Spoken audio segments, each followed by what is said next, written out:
नमस्ते बच्चों, अनुविता चैनल में आप सभी का एक बार फिर स्वागत है। आज हम जो लेसन लेने वाले हैं वह कक्षा 7वीं हिंदी माध्यम की किताब से लिया गया है, जिसका नाम है स्कूल चलो। इस पाठ के लेखक हैं देवेंद्र कुमार जी। पहले हम देवेंद्र कुमार जी का परिचय लेंगे। देवेंद्र कुमार जी का जन्म 19 अगस्त 1940 दिल्ली में हुआ।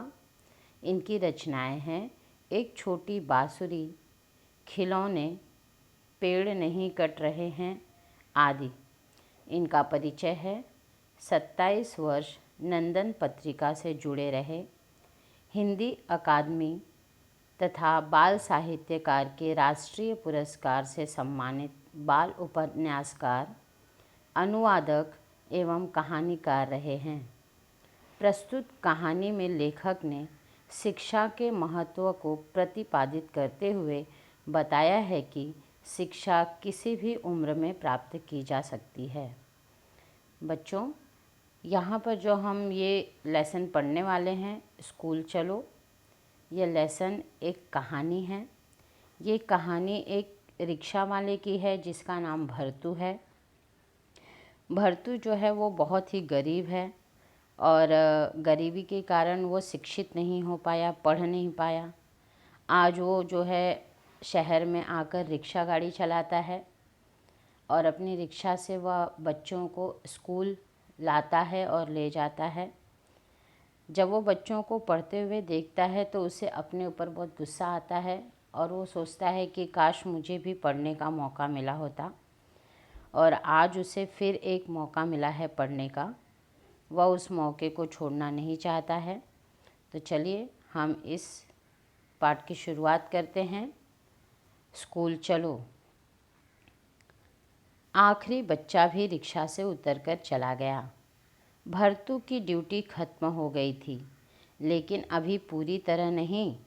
साइकिल रिक्शा की सीट से उतरकर उसने पीछे झांका तो अंदर एक किताब पड़ी दिखाई दी। अंदर का मतलब रिक्शा के पीछे एक कैबिन जुड़ा है, उसमें छोटे बच्चे बैठते हैं। भरतू ने बड़बड़ाते हुए किताब उठा ली और उलट पलट कर देखने लगा। हर रोज़ ऐसा ही होता है, कोई न कोई बच्चा कुछ न कुछ भूल जाता है। रुमाल, पानी की बोतल या फिर किसी की कैप रह जाती है। हर बार जो है उसके रिक्शे में जो बच्चे स्कूल आते हैं, जिन बच्चों को स्कूल लाता है ले जाता है, वे बच्चे कोई न कोई चीज़ अपनी भूल जाते हैं उसके रिक्शे में। लेकिन आज उसे क्या मिला है? किताब मिली है। वह जब भी किसी किताब को हाथ में उठाता है तो मन में एक चिढ़ होती है अपने लिए। आखिर वह अनपढ़ क्यों रह गया? पढ़ लिख जाता तो आज रिक्शा खींचने की जगह कोई ढंग का काम करता। लेकिन अब इन सब को याद करने से क्या फ़ायदा? जब भी उसके हाथ में किताब होती तो उसे अपने ऊपर चिढ़ होती कि काश मैंने अच्छी तरह से पढ़ाई की होती तो आज मैं कोई अच्छी नौकरी करता। लेकिन इन बातों को सोचते हुए उसे ऐसा लगता है कि जब पढ़ने का समय था तब तो पढ़ा नहीं, अब इन बातों को सोचकर कोई फ़ायदा नहीं है। रिक्शा को ढाबे के बाहर खड़ा करके भरतू खाना खाने बैठ गया। किताब अब भी उसके हाथ में थी। तभी आवाज़ सुनाई दी, क्यों भरतू, स्कूल में दाखिला ले लिया क्या? भरतू ने चौंक कर देखा। उसका साथी रमन हंसता हुआ किताब की ओर इशारा कर रहा था। भरतू लजा गया अर्थात शर्मा गया। बोला, अरे जब पढ़ने की उम्र थी तब नहीं पढ़ सका तो अब क्या पढ़ूंगा? फिर उसने बताया कि कोई बच्चा उसकी रिक्शा गाड़ी में किताब भूल गया है। भरतू, रमन तथा और 4 लोग एक किराए के कमरे में रहते हैं। सभी अपने अपने गांव से रोजगार की तलाश में शहर आए हैं। सभी के परिवार गांव में हैं। वे उनको पैसे भेजते रहते हैं। रमन साक्षर है। यहाँ पर भरतू के साथ में उसके 4 दोस्त भी हैं जो कि एक किराए के मकान पर शहर में रहते हैं। ये लोग गांव से रोज़गार की तलाश में यहाँ पर शहर में आए थे और सभी लोग अपना अपना कोई न कोई कार्य करते हैं। भरतू भी अपनी रिक्शा गाड़ी चलाता है। इन चारों में जो रमन है वो साक्षर है यानी पढ़ा लिखा है। और ये लोग क्या करते हैं, अपने परिवार को गांव में हर महीने पैसे भेजते रहते हैं। अब जो रमन है वो पढ़ा लिखा होने के कारण भीम ऐप से वह सबके पैसे भेज दिया करता है। रमन पढ़ा लिखा है इसलिए उसे जो मोबाइल है, मोबाइल में किस ऐप का क्या यूज़ होता है वो उसे पता है। और जो भीम ऐप है बच्चों, जैसा कि आपने देखा होगा कि आजकल गूगल ऐप के कारण या भीम ऐप द्वारा एक जगह से दूसरी जगह पर पैसे ट्रांसफ़र किए जा सकते हैं। एक अकाउंट से दूसरे अकाउंट में पैसे ट्रांसफ़र किए जा सकते हैं। तो यहाँ पर जो रमन है वो भी क्या करता है, पैसे बैंक में जमा करने के बजाय वो भीम ऐप द्वारा डायरेक्ट पैसे बैंक में अगर जाएंगे तो वहाँ पर लाइन लगाना, पैसे निकालना, फिर पैसे जमा करना, बहुत टाइम जाता है। तो ये लोग क्या करते हैं, भीम ऐप से अपने बैंक अकाउंट के पैसे गांव के बैंक अकाउंट में ये लोग ट्रांसफ़र कर देते हैं। तो बीच बीच में कुछ दिन के लिए घर वालों से मिलने गांव जाते हैं। ये जो चारों हैं बीच बीच में छुट्टी लेकर अपने काम से गांव वालों से मिलने जाते हैं। भरतू स्कूल के बच्चों को लाता ले जाता है। उसके साथ ही सवारी ढोते हैं, यानी उसके साथी भी रिक्शा गाड़ी ही चलाते हैं। वो लोग बच्चों को लाने ले जाने का कार्य नहीं करते, लेकिन वो लोग सवारी ढोते हैं। वे लोग भरतू की रिक्शा को चिड़िया खाना कहते हैं। चिड़िया खाना क्यों कहते हैं, क्योंकि उसमें भरतू क्या करता है, बच्चों को स्कूल लाता ले जाता है, इसीलिए उसके दोस्त उसके रिक्शा को चिड़िया खाना कहते हैं।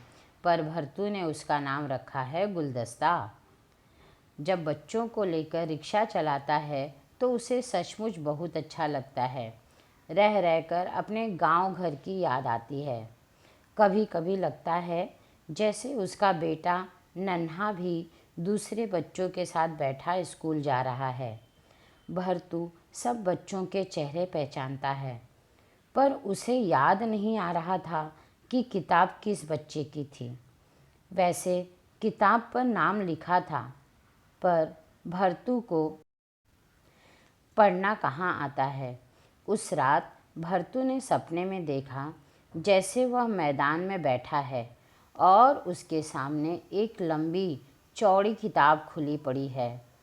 तभी एक आवाज़ कानों में आती है, लाओ मेरी किताब। फिर भरतू की नींद टूट गई।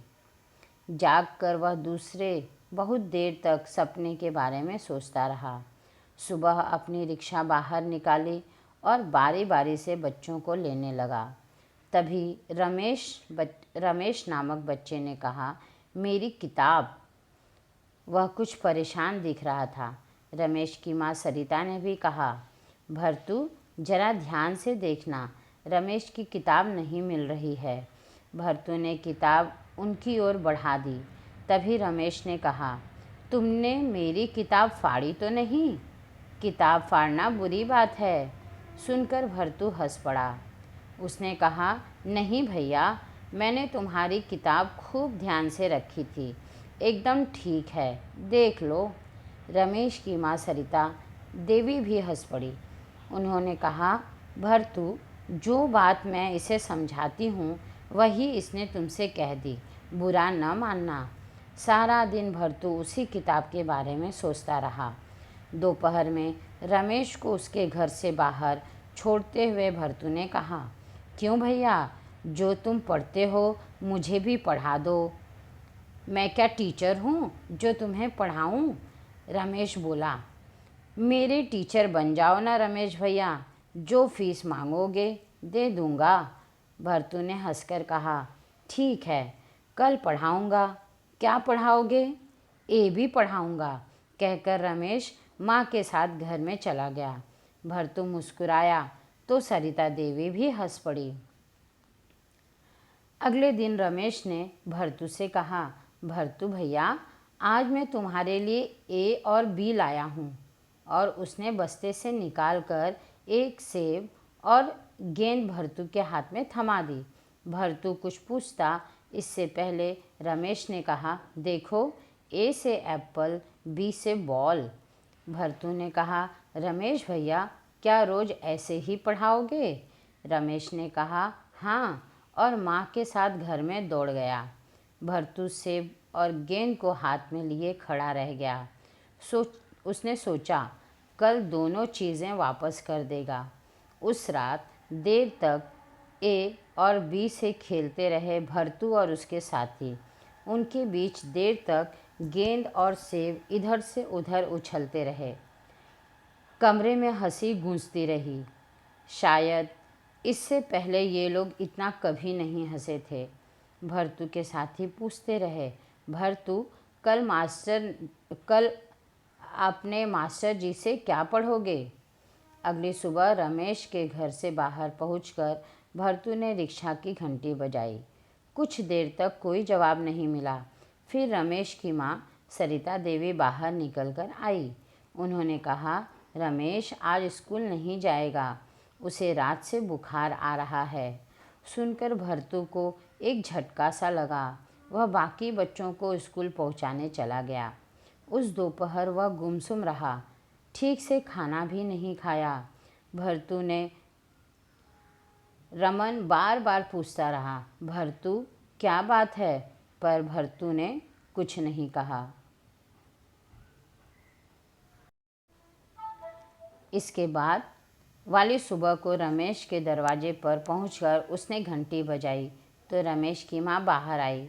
भरतू, रमेश की तबीयत आज भी ठीक नहीं है, शायद 1-2 दिन वह स्कूल न जा सकेगा। भरतू के हाथ में ए और बी यानी सेब और गेंद थे। उसने सरिता देवी से कहा, ये दोनों मेरे मास्टर जी को दे देना। मैडम जी, अब तो मुझे पढ़ाएंगे नहीं? सरिता देवी आश्चर्य से मुरझाए सेब और गेंद को देखती रही। फिर भरतू ने उन्हें सब बताया तो उनके चेहरे पर फीकी मुस्कान आ गई, लेकिन भरतू हंस न सका। उसने स्कूल वाली रिक्शा आगे बढ़ा दी। उस दोपहर भरतू ढाबे पर नहीं आया। वह रमेश के घर के बाहर जा खड़ा हुआ।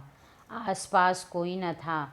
वह कुछ देर तक धूप में खड़ा रहा, फिर झिझकते हुए दरवाजे पर लगी घंटी बजा दी। कुछ पल ऐसे ही बीत गए। उसे दोबारा घंटी बजाना ठीक न लगा। न जाने रमेश की माँ क्या सोचने लगे। उसका मन रमेश से मिलना चाहता था, पर संकोच भी था। वह वापस मुड़ने लगा, तभी दरवाज़ा ज़रा सा खोलकर सरिता देवी ने बाहर झांका। भरतू को देखकर वह चौंक पड़ी। उन्होंने कहा, भरतू, तुम इस समय? कैसे? क्या चाहिए? भरतू सकपका गया यानी थोड़ा सा वो सकपका गया, मतलब थोड़ा सा वो शर्मिंदा होते ना, जैसे डर जाते हैं, कुछ शर्मिंदा होना, वैसे सकपका गया। हकलाता सा बोला, जी, मैंने सोचा अपने मास्टर जी को देख लूं, उनकी तबीयत कैसी है। मास्टर जी शब्द पर सरिता देवी हंस पड़ी।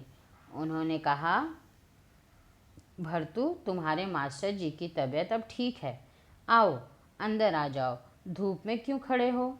यह कहकर उन्होंने दरवाज़ा पूरा खोल दिया।